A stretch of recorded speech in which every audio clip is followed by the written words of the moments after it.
법제처장이 서울 세종로 정부 서울청사에서 국회법 개정안의 거부권 행사에 대한 관련 정부의 입장을 설명하고 있습니다. 법제처의 내용 직접 들어보도록 하겠습니다. 법제처장입니다.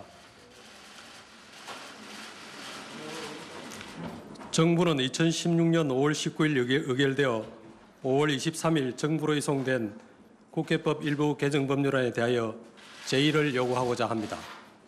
국회법 개정안의 주요 내용은 청문회의 개최 대상을 소관 현안의 조사로 확대한 것과 국회 상임위원회가 국민권익위에 고충 민원의 조사를 요구하고 국민권익위원회는 조사 및 처리 결과를 상임위원회에 보고하도록 하는 것입니다.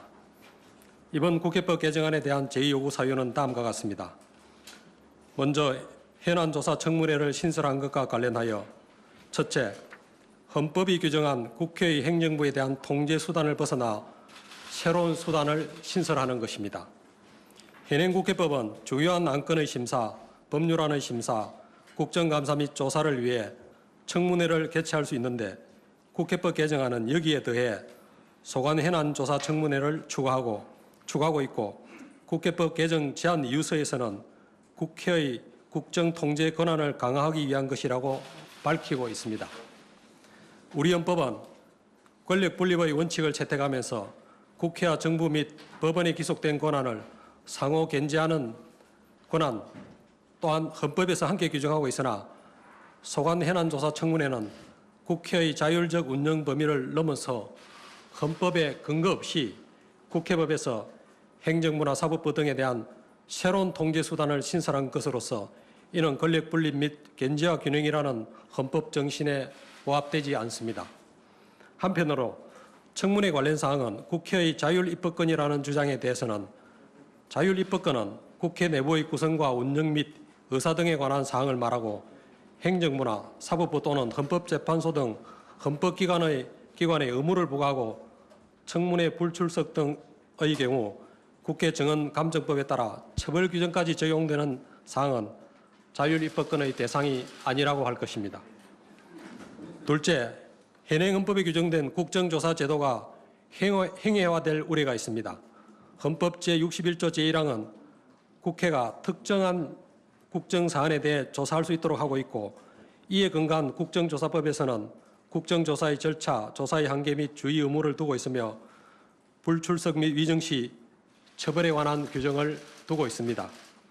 그리고 국정조사는 국회 제적위원 4분의 1 이상의 요구로 가능하고 국정조사 계획서를 작성해 본회의 의결을 거쳐야 하나 국회법 개정안은 위원회 또는 소위원회의 의결로 소관 현안 조사 청문회를 할 수 있도록 하고 본회의에 별도의 계획서 제출 없이 의장 보고를 통해 가능하도록 하고 있습니다.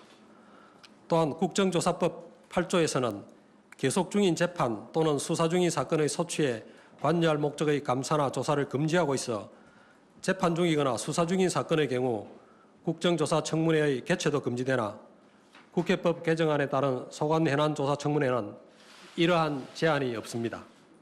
따라서 소관 현안 조사 청문회는 행정부나 사법부 및 국민 등에게는 불출석 등에 따른 처벌 등 국정조사 동일한 강제성을 가지면서 그 범위는 확대하고 개최 요건도 대폭 완화하여 헌법이 국회에 부여한 주요 국정 통제 수단인 국정조사를 사실상 우회하거나 대체함으로써 헌법상 국정조사 제도를 행해화시킬 우려가 있습니다. 셋째, 소관 현안이 포괄적이어서 국정 및 기업 등에 과중한 부담을 줄 수 있습니다. 국회법 개정안은 안건의 중요성 여부와 관계없이 위원회 및 소위원회가 모든 소관 현안에 대해 위원회 등의 의결로 상시 청문회를 개최할 수 있고 청문회의 자료 및 증언 요구로 관계 공무원 또는 기업인들까지 소환될 수 있어 행정부 등의 심각한 업무 차질은 물론 기업에 대한 과중한 비용 부담과 비능률을 초래할 우려가 있습니다.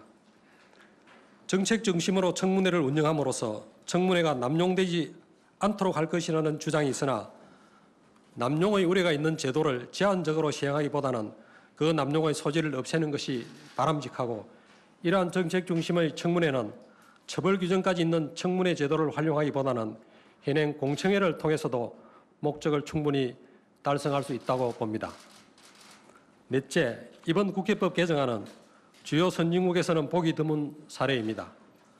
청문회를 상시 운용하는 미국은 우리와 달리 헌법상 국정감사나 국정조사 제도를 별도로 두지 않은 채 청문회를 통해 그 기능을 수행하고 있고, 독일과 일본은 국정조사에 대한 헌법적 근거를 두면서도 미국식 청문회 제도는 따로 두고 있지 않고 공청회 제도만 운영하고 있습니다.